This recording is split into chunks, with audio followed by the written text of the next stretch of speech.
Guillaume, bonjour. Bonjour Virginie, bonjour à tous. On ouvre ce journal avec le top départ de la procédure complémentaire de Parcoursup.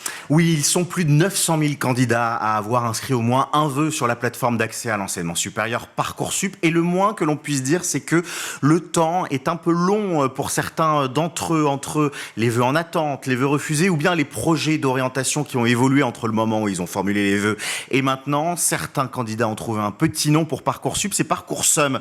Pas de panique donc, dès aujourd'hui, la phase complémentaire de Parcoursup va ouvrir. C'est une deuxième phase dans Parcoursup qui permet tout simplement de recommencer de nouveaux vœux dans les formations où il reste de la place. C'est titré chaque année par le Figaro, le bon plan de Parcoursup, puisque que ce soit en classe prépa, en BTS, en BUT ou bien à la fac, il va y avoir des dizaines de milliers de nouvelles places. Ça ouvre donc aujourd'hui et ça va s'étendre jusqu'au mois de juillet, voire août pour les retardataires.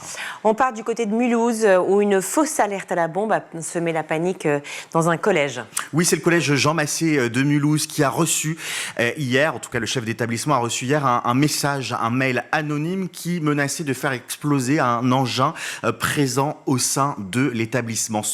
Ce sont au total 500 élèves de l'établissement qui ont été évacués par les forces de l'ordre, des forces de l'ordre qui ont été déployées pour sécuriser la zone, donc des élèves évacués, des personnels administratifs et de direction et des enseignants aussi qui ont été évacués pendant quasi toute la journée. Tout ça pour ne rien trouver. C'était donc une fausse alerte, une mauvaise blague, un acte de malveillance. D'autres établissements ont reçu depuis plusieurs mois des menaces similaires, si bien que les services de police et de gendarmerie se penchent sur le dossier pour essayer de comprendre d'où viennent toutes ces menaces.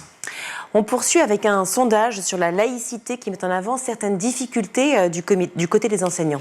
Oui, c'est un sondage IFOP pour le Comité national d'action laïque qui interroge le rapport de l'école à la laïcité vu sous le prisme des enseignants. D'abord, le sondage il est intéressant puisqu'on a demandé à un panel de 650 enseignants comment ils définissaient la laïcité.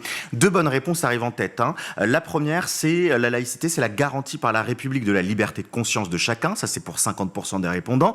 Deuxième réponse qui arrive en tête, la neutralité de l'État par rapport aux religions et aux partis politiques. Ça, c'est pour 43% des répondants. Mais là où le bas blesse, c'est que 31% des enseignants qui ont répondu à ce sondage ont une mauvaise définition de la laïcité qu'ils définissent comme l'absence de signes religieux dans l'espace public, alors qu'on sait que la liberté de conscience, elle est au cœur de la loi de 1905 sur la séparation des églises et de l'État. D'autres éléments intéressants ou inquiétants à voir ressortent de ce sondage. 69% des profs sondés en réseau prioritaire indiquent que leurs cours ont fait l'objet de contestations de toutes sortes, mais en lien avec la laïcité. Et 57% des profs disent que l'interdiction du port des signes ou de tenues manifestant ostensiblement une appartenance religieuse a été remise en cause au sein de leur établissement par des élèves.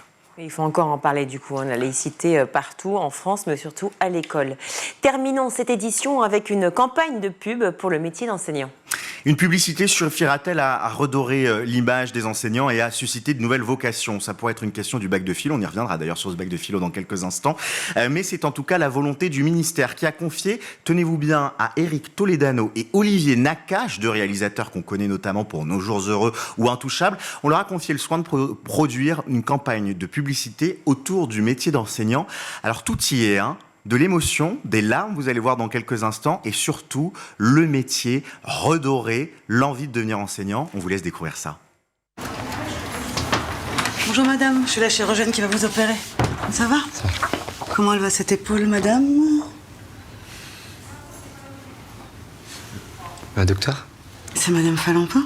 Ah oui, c'est madame Falampin qui a une fracture de l'humérus. Madame Falampin, lycée Marie Curie? Sonia. Oui, c'était ma prof d'SVT. Ah waouh. En fait, c'est elle qui m'a donné l'envie de... Madame Falampin. J'y crois pas.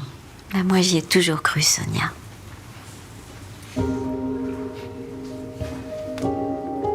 Un professeur, ça change la vie pour toute la vie. Ah ben, je vous laisse réagir. Beaucoup de pathos.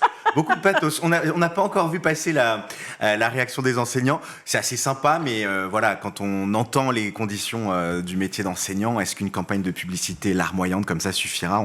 On se pose la question. En tout cas, c'est justement pour ça qu'elle existe. C'est pour les faire revenir. C'est une question de vocation. C'est ce qu'on retrouve dans la campagne de pub. Voilà, la vocation qui est née grâce à un enseignant. C'est beau, en tout cas. Merci mille fois, Guillaume.